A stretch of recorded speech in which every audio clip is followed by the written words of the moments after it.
If you have different providers in different countries, what's going to happen is your data is going to look different in every place. The structure of your data and your data model is going to be different. The columns in your spreadsheets are going to be different. The processes that you use to manage each of these providers are going to be different also, because their workflow is not going to be exactly the same. The inputs they're going to require are not going to be exactly the same, right? So you have this, generally you have this fragmentation where things are kind of split up. And the result of that is that everything gets siloed, right? So you don't have one lake of data for everything. You have your country data in each country, your processes in each country, right?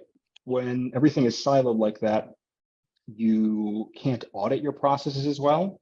You can't optimize them as well. And it's harder to have that kind of global perspective of everything that is going on, basically. And finally, this means that it's much harder to have good integration between payroll with HR and finance systems, because you're not pulling data or serving data from one system, you're pulling and serving data from lots of different regional subsystems.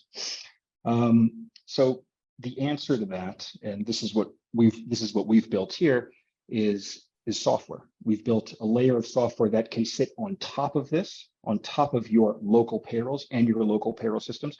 And it has the capability to consume data from any local payroll engine, from any provider. It can parse the information. And then what it does is it's going to homogenize that. So instead of you having your Brazil, US, Spain, Germany, Poland, Netherlands, India data, what you're going to have is one global, data format for everything. And it's the same with it's also the same with your workflow. So instead of having a different workflow for each country, you're going to have a global workflow, and all of your providers work with the same workflow. So it's much easier to optimize, to measure how things are going, et cetera, et cetera.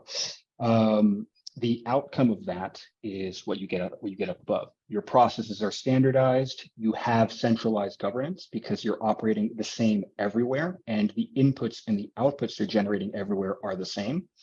Of course, that allows you to introduce more automation. That allows you to actually have consolidated global reporting because you have all of your payroll data in the same format. And of course, that also facilitates integration between payroll and HR and finance.